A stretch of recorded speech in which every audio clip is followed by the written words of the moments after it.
안녕하세요. 1억 연봉 독서지도 나비쌤입니다.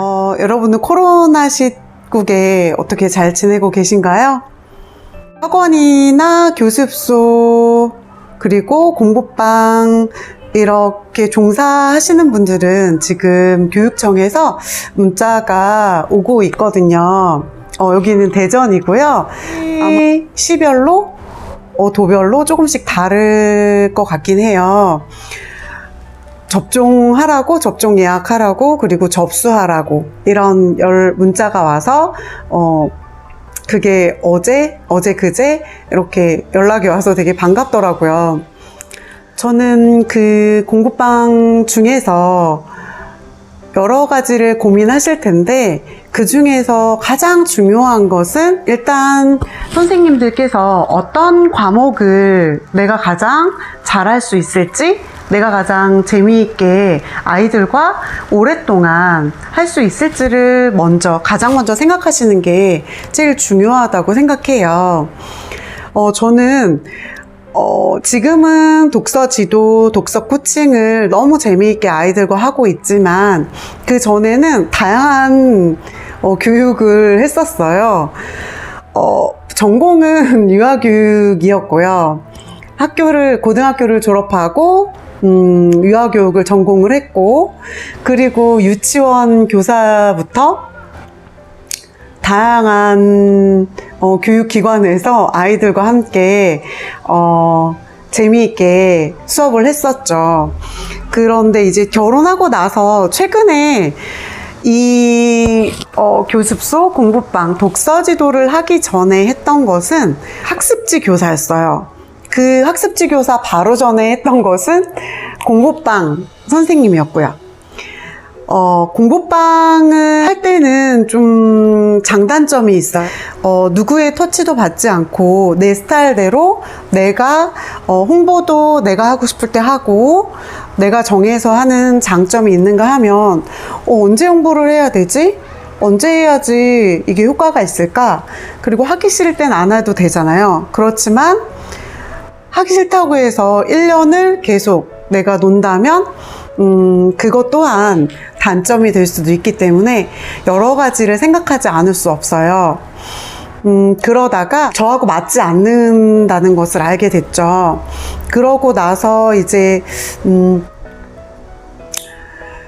또 제가 목을 이제 많이 쓰는 직업을 오랫동안 이제 하다 보니까 가수들만 걸린다는 그 목에 무리가 와서 그 수술을 하고 그 다음에 쉬게 되었죠. 그러다가 또 저는 노는 거에 맞지 않는 또 그런 사람이라서 또 일을 찾아 헤매다가 이제 그 학습지 교사를 하게 되었어요. 선생님들하고도 너무 재미있었고 뭔가 새로운 일을 시작한다는 그런 것이 저는 너무너무 그런 것을, 새로운 것을 배운다는 거를 저는 너무너무 좋아하거든요. 그래서 너무 재미있었고, 배우는 동안. 그리고 새로운 아이들, 새로운 친구들을 만나고, 그 아이들이 성장하는 모습을 보고, 이런 것 또한 좋았어요. 그렇지만 아시다시피, 대기업의 그 학습지로서는 저는 만족스럽지 않은 것이 많았어요. 그 회사와의 단점이죠. 저의 일에서의 만족스럽지 않은 건 없었고요. 그 회사와의 그 보수 문제, 페이 문제, 그런 것이 제 열정 대비 제가 하루를 이렇게 힘들게 매일매일 열정적으로 사용하는 데 대비 들어오는 페이나 이런 것들이 저를 만족스럽게 자존감이나 자신감 그리고 10년 후를 봤을 때 저를 만족스럽지 않게 하더라고요. 이거를 꾸준히 하고 싶지 않았어요.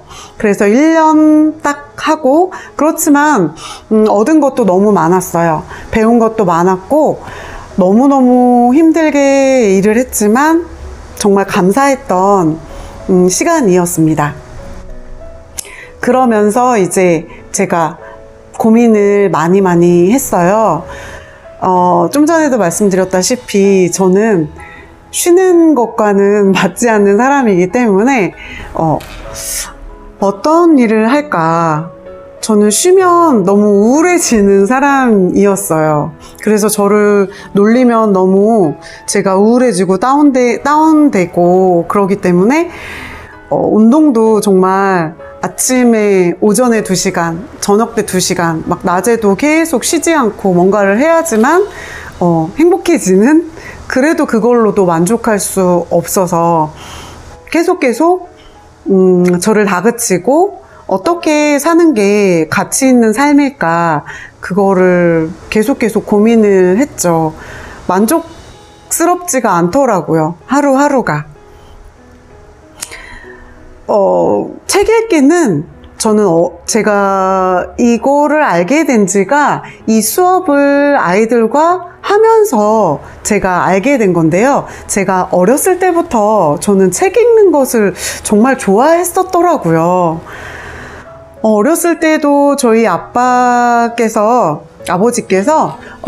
잡지를, 아버지께서 다니시는 그 곳에서 어른 잡지와 어린이 잡지가 같이 매달 한 권씩 나왔어요. 그래서 그거를 항상 매달 가지고 오셨어요. 저는 시골에 살았었는데 그거를 기다리는 게 매달 초에 아니면 그 말일에 나왔었거든요. 그 잡지가. 근데 그거를 기다리는 게 되게 엄청 큰 낙이었어요. 지금도 그게 생각이 나더라고요. 그래서 그거를 기다렸다가 일단은 기다렸던 그 잡지의 내용 중에서 그걸 제일 먼저 펴서 막 보고, 그리고 만화도 중간중간 연재돼서 나오는 것들이 있잖아요. 그걸 이제 재미있게 읽고 나서 그 다음에 이제 다시 또 시간이 날 때 다시 처음부터 다시 또 보는 거죠. 다시 또 보면서 깊숙이 보고, 그 다음에는 또 어떤 때 방학 때는 그것을 연도별로 이렇게 쭉 쌓아놓고 변화 같은 거를 제가 이때 끝났네, 너무 아쉽다, 이런 걸 혼자서 느끼고 이렇게 했던 기억이 나더라고요. 아무튼 또 이런 얘기를 하다 보면 또 너무 길어지니까요. 그래서 제가 이 독서를 하게 된 이유는 어떻게 하면 아이들이 한계가, 사고력의 한계, 언어 능력의 한계를 어떻게 하면 극복해서 올라갈 수 있을까, 그걸 고민하기 시작했어요. 그건 저 혼자 제 머리에서 나올 수 있는 거에도 한계가 있죠. 그래서 이제 도서관과 제가 잘 아는 저의 최애 애착 그 앱인 알라딘에서 폭풍 검색을 해서 일단 주문할 수 있는 만큼 책을 이제 주문을 해서 읽기 시작했고, 그 전부터 예전에 읽었던 책도 다시 꺼내서 보기 시작했어요. 저희 아이들 초등학교 때 제가 엄마표로 교육했던 그런 프로그램들, 그런 걸 찾아서 다시 이제 하기 시작했죠. 그 중에서 이제 눈에 띄는 것들이 1권, 2권, 3권, 4권, 5권씩 이렇게 이제 별표를 해서 옆에 따로따로 모아두기 시작했어요. 그것 중에 가장 이제 핵심이 되는 것들을 뽑아놓고, 그 중에 제가 이제 이런 식으로 아이들과 함께 책 읽기를 하면 어떨까, 이런 생각을 하게 됐어요. 그렇지만 약간은 자신이 없었죠. 왜냐하면 기존의 프랜차이즈가 정말 잘 나온 프랜차이즈들, 독서 논술 업체들이 정말 많잖아요. 아주 이름만 대면 다 아실 만한. 그래서 일단 그것을 쌓아놓은 다음에 프랜차이즈들, 내가 혼자 생각하는 것보다 훨씬 오래되고 많이 연구하신 그런 회사가 낫지 않을까 싶어서 제가 프랜차이즈를 알아보기 시작했어요. 그런데 제가 원했던 아이들과 재미있게 책 읽기를 하면서 그 속에서 그 책 안에서 아이들이 감동을 받고, 그리고 그 책 안에서 너무 어떤 때는 같이 그 책 속의 주인공과 같이 함께 웃고 같이 함께 울기도 하고 소름도 끼치고 너무 감동해서 소름도 끼쳐보고, 그러니까 저는 책을 읽으면서 드라마 보는 느낌을 많이 받거든요. 어떤 때는 영화 보는 것 같은 느낌도 받고요. 할 일이 있어서 책을 보다가 끝까지 못 보고 이렇게 놔뒀다가 중간에서 이렇게 표시해놨다가 다른 일을 하다가 다른 일을 할 때 그 다음 거를 빨리 보고 싶을 때, 우리 드라마, 월화 드라마를 기다릴 때 그런 마음이거든요. 그런 것처럼 아이들이 좀 책에서 그런 걸 느꼈으면 하는 그런 마음이었는데, 책 읽기를 재미있게 하는 그런 수업이 아니었어요. 물론 독서논술 수업은 정말 좋죠. 왜냐하면 독서논술은 말 그대로 논리적인 사고를 할 수 있게 하는 그런 수업이잖아요. 그 수업 선생님들도 정말 열심히 수업 준비하시고 얼마나 연구를 많이 하셔서 그렇게 몇 년 동안 지속해온 그런 회사잖아요. 그런데 저랑 제가 생각했던 그런 방향이 아니었다는 거를 말씀드리는 거예요. 그래서 이제 저는 어떻게 할까 이제 고민을 다시 시작했죠. 그래서 이제 이렇게 쌓아놨던 책을 이제 다시 펼쳐서 중요한 부분을 복사를 하고 색연필로 표시를 하고 형광펜으로 표시를 하고 하면서 이렇게 프로그램을 내가 한번 해봐야겠다, 할 수 있을 것 같았어요. 그래서 제가 이렇게 독서 지도사, 독서 지도, 독서 코칭, 그 중에서도 고전 독서를 중심으로 하는 수업을 하게 되었습니다. 그러면서 생각보다 친구들과 가장 제가 중점적으로 생각한 건 재미있게 아이들이 책 읽기를 했으면 좋겠다는 그런 마음이었어요. 재미있게 책 읽는 게, 저희 아이들은 고등학생이 이제 다 되었지만 제가 유아교육을 전공했어서 더 교육 쪽에 관심이 많아서 그럴 수도 있었고요. 어렸을 때부터 책 읽기에 관심을 엄청 많이 가졌었어요. 그런데 그게 쉽지가 않더라고요. 처음에 그림책에 관심을 많이 가지게 하는 건 너무 쉬웠죠. 그런데 이제 단계별로 수준을 이렇게 올려가는 게, 거기서부터가 이제 정말 숙제인 거예요.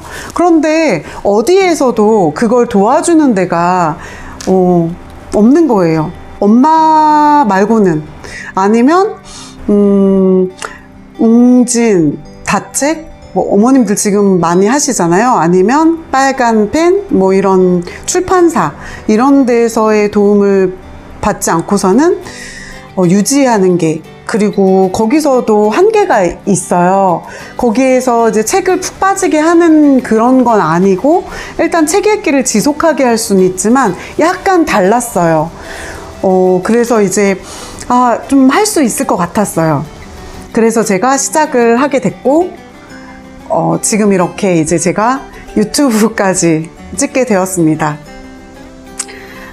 오늘 제가 이렇게 첫 얼굴을 이렇게 찍게 된 것은 공부방 창업을 앞둔 선생님들이 궁금해 하실 만한 것 중에 가장 첫 번째가 일단은 과목을 잘 선정하시는 거다, 이렇게 말씀드리고 싶었고요. 그 중에서 이제 제가 이렇게 독서지도 쪽을 선택한 것을 먼저 예시로 말씀을 좀 길게 드리게 되었어요. 분명히 선생님들도 공부방이면 공부방에서 전과목, 아니면 영어, 아니면 수학, 아니면 뭐 국어, 아니면 저처럼 독서지도, 아니면 역사, 여러 가지. 내가 선생님들이 따로 특정한 것을 또 저처럼 프로그램을 만드실 수도 있으세요. 그것을 먼저 선택하시라고 저는 말씀드리고 싶어요.